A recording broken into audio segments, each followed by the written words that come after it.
Hello and welcome to I Can't Say It day 268.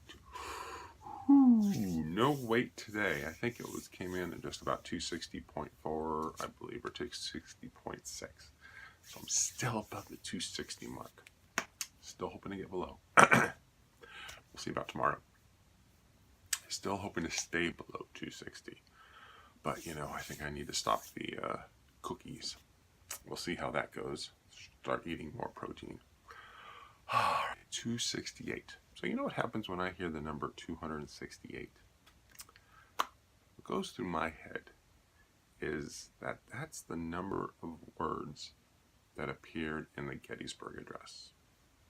Could be off by one or two, but usually 268, 269 is the number.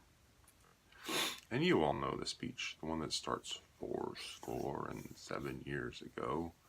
Our fathers brought forth on this continent a new nation conceived in liberty and dedicated to the proposition that all men are created equal.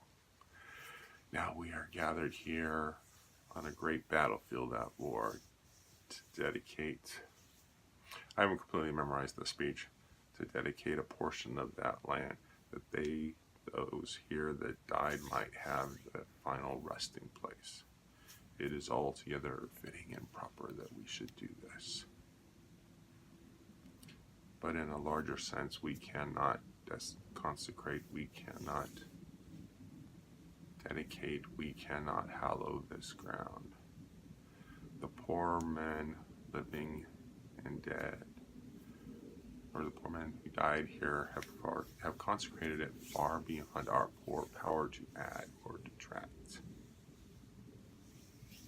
We will no longer forget what they did here, or we will not forget what they did here. Oh, but it is for us, the living, rather, to remain dedicated to the cause for which they gave the last full measure of devotion. That we here highly resolve that these people did not die in vain. You can remember some of it, but not all of it. And that government of the people, by the people, for the people, shall not perish from the earth. Funny the bits and pieces that you do remember. It'd be interesting to go back and watch the video to see and follow along with the words to see exactly how well I did with the Gettysburg Address. Maybe I'll make an effort to say the speech on the anniversary of the date, because the anniversary of when he gave that was November 19th. That gives me about 2 months to fully memorize it for the anniversary, which is November 19th, 1863. So that's what goes through my head when I hear the number 268. Kind of funny, but when you're a mathematician, numbers stick with you a lot easier than other things, and so that's what stuck with me. And I used to have a copy of the Gettysburg Address, but something happened to it when I left teaching, and so I don't have that copy anymore. I purchased it at the Lincoln Memorial, so I have been there. I have read the text up in marble of both the second inaugural and the Gettysburg Address, and I've stared Lincoln down in the eyes and done the walk and thought about Martin Luther King doing his speech there. And it's a place you need to visit some point in your life. So with that, I'm going to leave you and hope you're impressed that I know some of the speech of the Gettysburg Address, and come November 19th, I will have it much better prepared. For those of you that like the Gettysburg Address in film, it is spoken by soldiers at the beginning of the Lincoln movie by Steven Spielberg. But it's not likely that the people would have memorized his speech. The soldiers who said it at the beginning of the movie, they don't think it's likely that the soldiers would have memorized the speech that quickly, that it didn't take on that aura that quickly. However, the famous line by the speaker of the day, which was Edward Everett, he said after, he gave a 2 hour long speech, which is a long time to sit through a speech. He said to Abraham Lincoln, he says, "I wish that I had come as close to the central meaning of the day in 2 minutes as you did in 2 minutes as I did in 2 hours."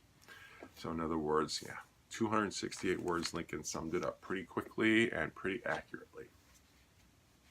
But there is one film, which is one of my favorites, just because it's just wonderfully acted by Charles Laughton, called The Ruggles of Red Gap, which I found out about it because when the San Jose Mercury News used to have a TV guide, and the TV guide used to have descriptions of the movies, and so it made for fantastic reading because it would say Ruggles of Red Gap and the people that starred in the film, and then there's like a little blurb, and it said, "Great rendition of Gettysburg Address by Laughton." And I was like, damn, I gotta find this film. And it took me forever.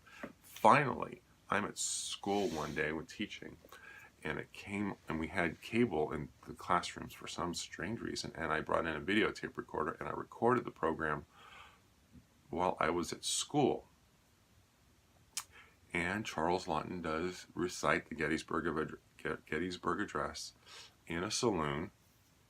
The star of the movie, Ruggles, he can't quite remember what Lincoln said at Gettysburg, and so he asks around the saloon if anybody knows what Lincoln said.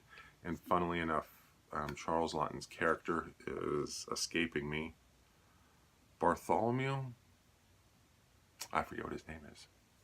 I'll have to look that up. But anyway, he starts whispering it under, because he had read the Gettysburg Address on the train when coming up to Red Gap, which is in Washington. So Ruggles won the manservant in a poker game, and he's taking him to Red Gap, which is in Washington. So they had to go from London, to New York to Washington.